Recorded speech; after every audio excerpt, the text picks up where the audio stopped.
and welcome to a new episode of Digital Coffee Gaming Brew, and I'm your host, Brett Deister. If you please subscribe to this podcast on all your favorite podcasting apps, leave a 5-star review. It really does help with the rankings, and let me know how I'm doing. But this week we're going to be talking about Marvel Rivals, maybe Titanfall 3, AMD, and the CPU market and how it's going with that. Also talking about just the terrible unreliability of the gaming industry and keeping a job. It's difficult in that specific way. And Amazon Prime and video cards. It looks like they are requiring Prime subscriptions for this one. And then the main thing I'm going to talk about is the tariffs and how this is actually going to impact us the most because of how gaming hardware peripherals are actually created and made. So should be interesting. So let's get on with the show.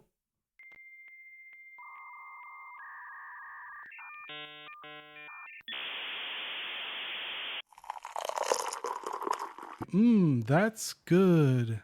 All right. So first off is Marvel Rivals Season 2 is coming to April 11th, and this is going to be including a new map called Hellfire Gala, 2 new heroes and various team-up changes. The first new hero is Emma Frost, who will function as a vanguard with telepathic abilities. The second hero is Ultron, is described as a career villain who will serve as the main antagonist in the Hellfire Gala season. Ultron will be the last hero to follow the game's current 3-month schedule. Starting with Season 3, a new hero will be released every month. This change will result in an addition of 12 heroes per year, which could be a record for live service games. Basically, we're going to be getting a lot of new heroes a lot quicker because why not? Marvel has a ton of heroes that they could borrow from. Eventually, this is probably going to go back down. But for right now, they just have a ton of things they can do. They can push it out pretty quickly since they know what they're doing and they know what they want out of this. So it should be interesting to see how well this actually plays out. But if you're looking for new heroes and something new from Marvel Rivals, Season 2 should be interesting. It's coming out in about a week-ish. Yeah, about a week. Coming out, so be prepared for that. All right, moving on with Titanfall 3 seems to be not actually dead and could be released somewhat soonish. It looks like it could be revealed in the Game Awards 2025, scheduled for December 2025. So this year, you're going to have a little bit of a longer wait for this one. So we've heard a lot about this, is that Apex Legends start off as basically Titanfall 3 in some type of way, or they were actually creating Titanfall 3. It didn't actually happen. They created Apex instead, and then Apex Legends became a popular game for a while until no one really wanted to play it anymore. So now they're figuring how to actually make Titanfall 3 again, because everybody loved Titanfall 2 and it's still being played for the most part. I still like playing it every once in a while. It's a very fun game. It has a lot of really great movements. It was very slick. It was very optimized, which is rare for games these days to be actually optimized, except for Schedule 1. Schedule 1 seems to be one of the few games very optimized for an early access game.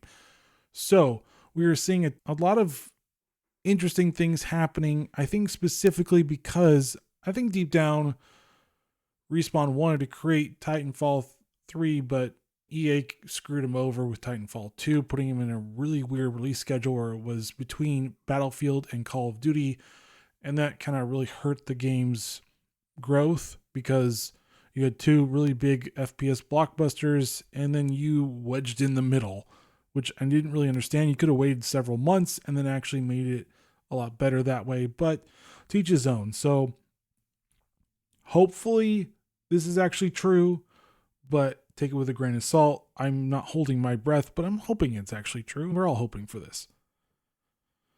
All right, moving on to AMD has nearly 80% of the CPU market based on Amazon US sales statistics from March 2025.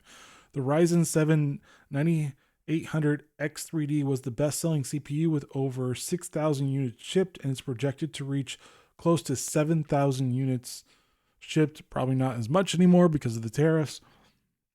We'll see about that one. The Ryzen 5 5500 is the second best-selling CPU with over 3,000 units sold. AMD's total CPU sales amounted to approximately 31,600 units or 78.74 market share, while Intel sales were around 7,500 units or 21.6 market share. AMD generated about 7.8 million in revenue compared to Intel's 1.5 million.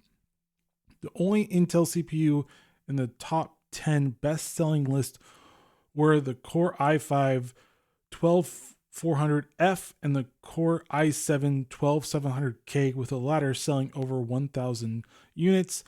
The Core i7 12700K is priced at an average of $234, while the Core i5 12400F is $33 cheaper and competes with the Ryzen 5 5600X. So this is a big thing because before it was always Intel that was top dog. They made the best CPUs. AMD was the ugly, awkward second child of the CPU market, and nobody really ever bought from them until Ryzen came out. Ryzen changed it all for AMD and really hurt Intel because Intel has not really been able to match what AMD has done since 2016. So it's almost been a decade where we've seen Intel not do very well. And this is not a good thing.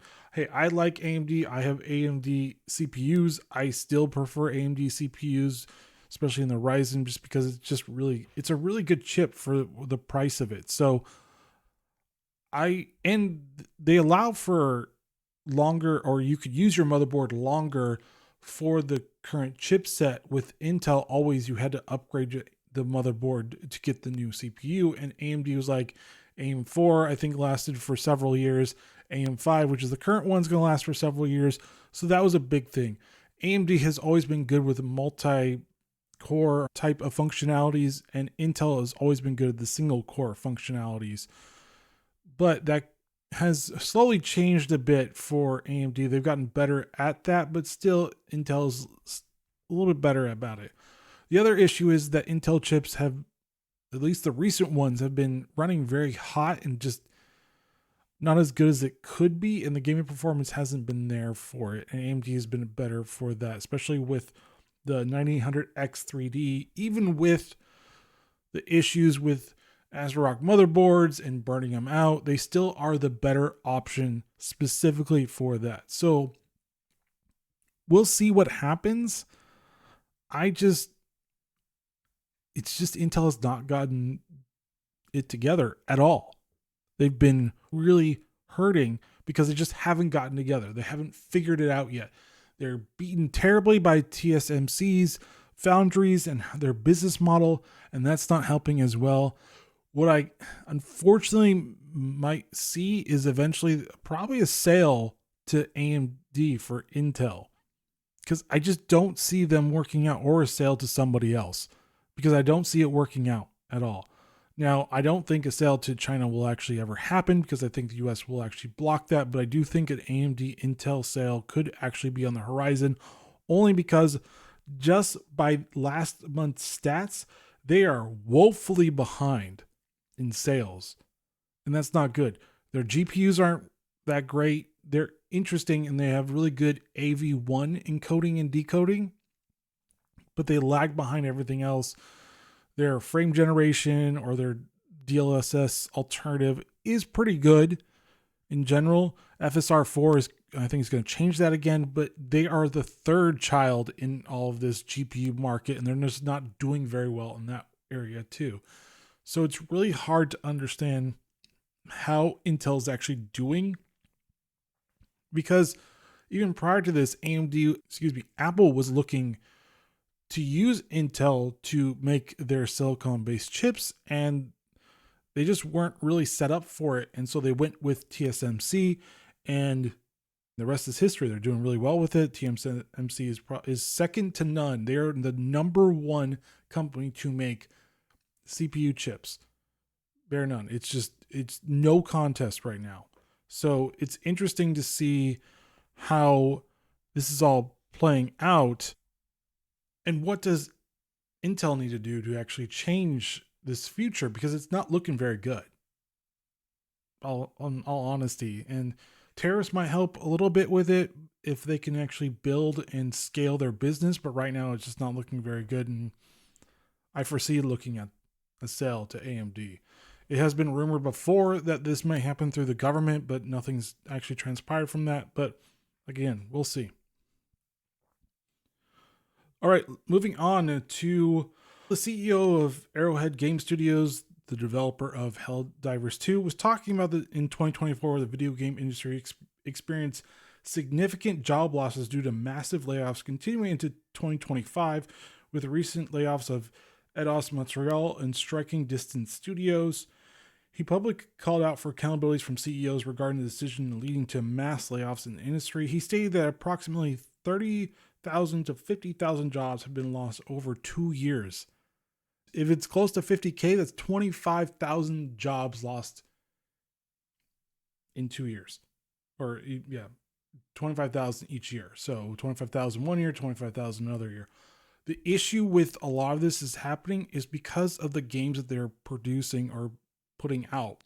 They just aren't good. They're not optimized very well. They're a specific target audience that doesn't really like the games anyways, and they are negating their actual customers. So, perfect example is Dragon Age: The Veilguard. The Dragon Age series is a great series. Everybody loves the series. Dragon Age Origins is still the best one of the series, but Dragon Age 2 is okay, and Dragon Age Inquisition was still good, but still in the same vein. Dragon Age: The Veilguard came out, and it was lecturing to us about gender identity. It had a character creator with top surgery scars, made no sense, and the writing wasn't there. I'm still playing it through PlayStation because it's free, but that's the only way I would play this. And I still don't really want to play it. That's the funny part. I'd rather play other games like Schedule 1. I don't know why, but that game is just fun. And so they forgot to bring the fun in it. Now, Dragon Age Veilguard is pretty optimized for a BioWare game. But with all the other issues that happen, it just didn't do very well. And I still foresee that Assassin's Creed Shadows will still not sell very well, since we still have not gotten the numbers, and everybody's, it actually sold well. It's like, you haven't given us numbers. Ubisoft has not given us numbers, and their stock is still tanking. So my issue is when you keep on preaching to us a very specific ideology that is basically regarded or hated on for what it does, you will not sell very well. The problem is that this has been going on for a few years, and it's been catching up. I think COVID, we were like, okay, whatever, we need to play some games because we're locked in here. And then we're like, okay, we can go out anywhere. I'm tired of this. AAA or quadruple A from Ubisoft isn't great. Skull and Bones was awful. I never played it, but it just didn't look great. Star Wars was, at the time, not great. It's better, but still, why didn't you just allow me to create my own protagonist or character? That would have actually been a lot better, and probably sold a lot better too. So you had an ugly female character, and then you had Dragon Age: The Veilguard, which was lecturing us on gender identity, which no one really wanted or cared about, and a very lackluster writing. And then you had Assassin's Creed Shadows that largely used very controversial history, plus with the non-binary of some historical characters that were never non-binary because that didn't exist, plus gay sex scenes. And it's really, do you guys not want to sell any more games? And this is why Ubisoft went from a publisher to an IP holding company instead, because they saw the writing on the wall and it's not very good for them. So there is a reason why it's been tanking so hard, is because most of these games that probably should have sold well didn't, because they don't understand how to sell to their customers anymore. And it's all the activists that are in there. You need to fire all of them, get the people that actually want to work actually like the customers, actually is one of the customers, and that's how you will sell successfully again. But this will keep happening unless you stop with it. All right, moving on to why the poor availability of GPUs have basically made Amazon require Prime subscription to actually order the GPUs because it's so hard to get the AMD or the NVIDIA. It's even worse for the NVIDIA GPUs. Plus, with the tariffs, I don't think you're going to see a lot of people jumping to spend $4,000 on a 5090 since it seems to be upticking to $4,000. Plus, with the other quote unquote budget friendly GPUs that are inching towards $1,000, it doesn't look very good. And I think you're going to see a lot of hurt from this. I understand tariffs are a hard thing to swallow. I'm not either for or against this. I am watching this, which we'll be talking a little bit about that later on. But right now, you're going to have to actually have an Amazon subscription to actually Amazon Prime subscription to actually get this now. I think this is a smart move because a lot of scalpers have been scalping this and then inflating it to insane prices, which probably won't seem any insane anymore because of the tariffs going on with China. And specifically, it's to hurt China. So this is why it's going to be bad for gaming peripherals and gaming hardware in general, because majority of the stuff is being made in China. It's being developed in Taiwan and then pushed over to China to actually create in China. And this is going to have a huge ripple effect in the gaming peripheral / hardware sector in general. But we'll see what happens with this and specifically what is going to transpire from this. But it doesn't look good at all. It kind of looks, it's not going to be great. All right, moving on to the modding scene and why gaming developers and publishers should not negate the modding scene. Now, some games have done a great job of modding and some games have just not cared anymore. I'm looking at 2 Battlefields. Battlefield 2 had a great modding scene.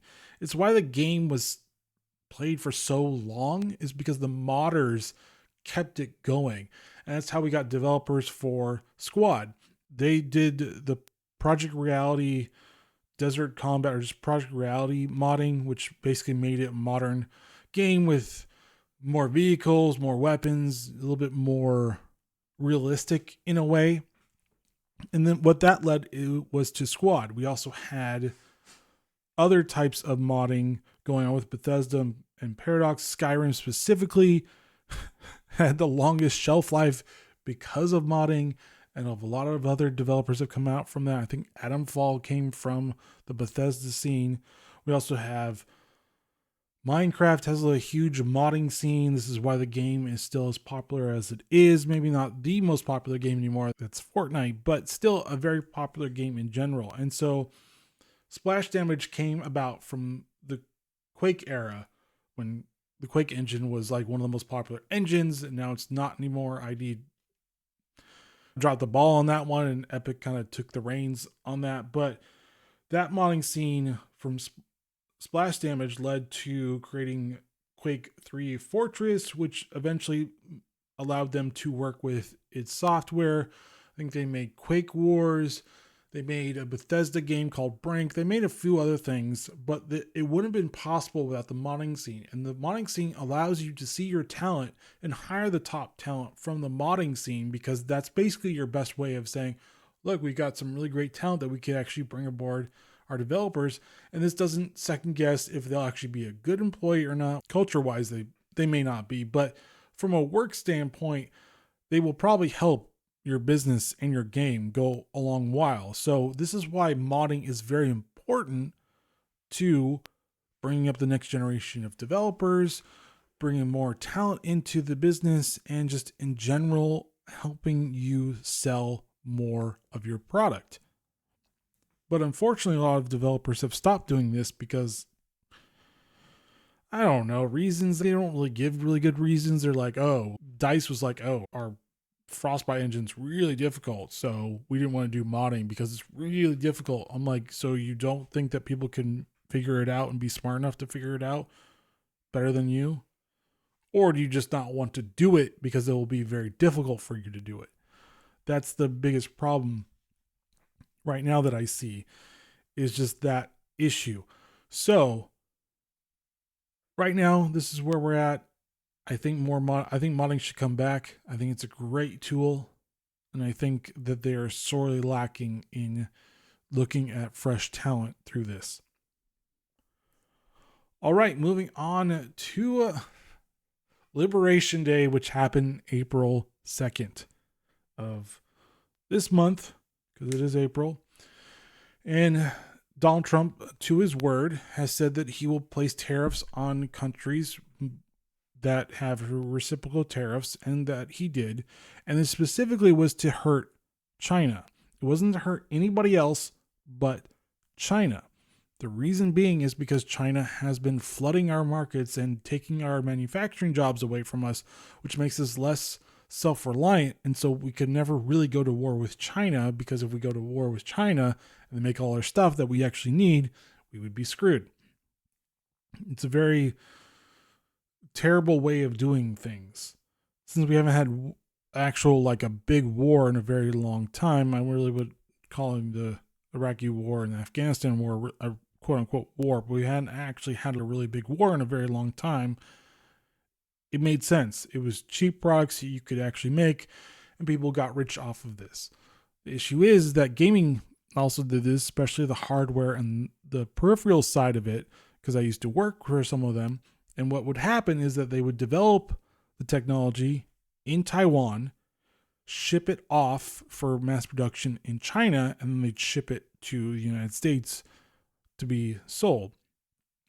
And it worked very well for everybody. They make cheaper products, sell them for a reasonable margins, get rich. Now the problem is that Vietnam and China, and Vietnam is very screwed right now with all these deals. They're very screwed. They have a massive tariff on them. And so what's going to happen is that a lot of the peripherals are going to go up in price right now, until they figure out where to go to actually make it more affordable. Now, everybody says tariffs is a tax, and yes and no. Tariffs are a way of changing behavior. So if you do a tariff saying, I don't want you to do this, but do this instead, people will generally do it. They might huff and puff and get all mad, but they will generally do it. The issue is it's a gamble too, because you may not actually get those jobs. You could, and you could not. It really depends on just the factors and just the incentives that you have for building in America, quote unquote. So like Corsair, Razer, Logitech, all of them could actually figure out a way to manufacture here ADATA, like a bunch of them. TSMC has already had deals with the Trump administration for creating foundries here. Intel already has a foundry in here. But looking at the other ones, we're seeing that, yeah, it's going to be a short-term hurt. Long-term, not really sure. Can't dictate the future, but at least in the short term, we are going to be hurting. Prices are going to go up. Nintendo Switch 2 might go up too, because they actually withheld the pre-orders because they just don't know about the price right now. The price, I think, is around $500. It could be up to $600. So that could actually hurt even more.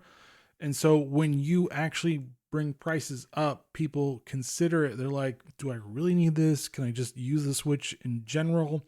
Do I really need the Switch 2 with its mouse controls? And I have to buy a new micro SD express card, and that's more expensive. And then all my games, if I want to upgrade them, some of them will be free, but the other ones, like the Zelda games, will not be free. It's a paid upgrade. Like, you have to factor all these things. Is the Mario Kart World or whatever it's called really worth it? And so these are all the factors that go into it. Like keyboards are great, but they can last a really long time, and maybe some of them are cool, but do I really need to spend average right now is $200 before the tariffs. It could be $300 to $400 now because they're not made here anymore. In business, they're going to be like, look can we absorb the cost or not? Can we move production here? Can we ramp it up eventually production so we can actually bring this cost down, and so we're not actually having to inflate prices and then kill our business? That's going to be the main thing. Products be made better here. For the most part, yes. I remember having a Philips sound system, has a CD player and everything. That thing lasted 16 years and probably would have lasted longer if I didn't get rid of it. That thing was built like a beast. I thought it was going to die a few times and it never died. It kept going. I think that was the last one that was made in the US. So yes, generally speaking, not making it in China makes better products, especially in the United States. The other issue is that China is going to be in a world of hurt because most of their population can't afford a lot of this stuff. And so they've been trying to go to a more consumer type of economy where their actual citizens buy their stuff, but it's not working because the communists are like, how much power do we give the citizens? And they want to give them too much. And so you have this issue where they just flood markets, destroy the internal economy or the local economy, manufacturing jobs and everything else, take that over, and that's how they get rich. And so what Trump's trying to do is, we're done with this. It's going to be here or nowhere. So this is where we're at. Prices are going to get more expensive. I'm not sugarcoating this whatsoever. They're going to get more expensive. Now, how much more expensive? It could be a 20% uplift. It could be even more.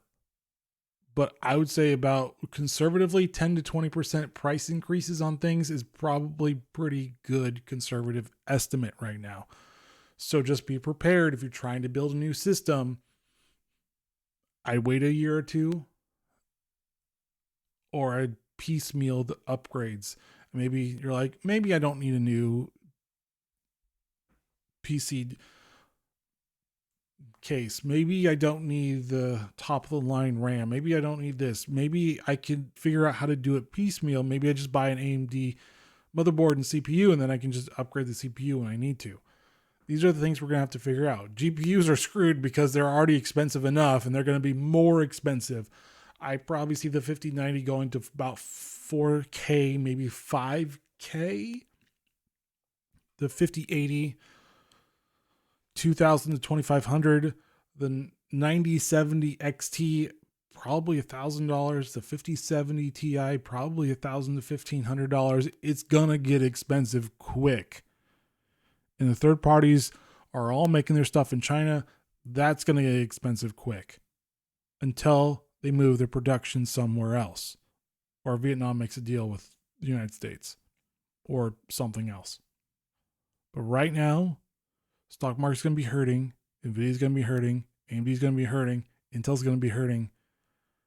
They're all going to be hurting because that's how investors look at it. And uncertainty is not their best friend. So we're going to be hurting a little bit.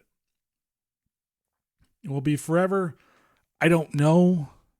I can't predict the future, but I want you to be aware of these tariffs are not specifically to harm us. They're specifically to harm a very specific country that is looked upon as very aggressive and wanting world domination.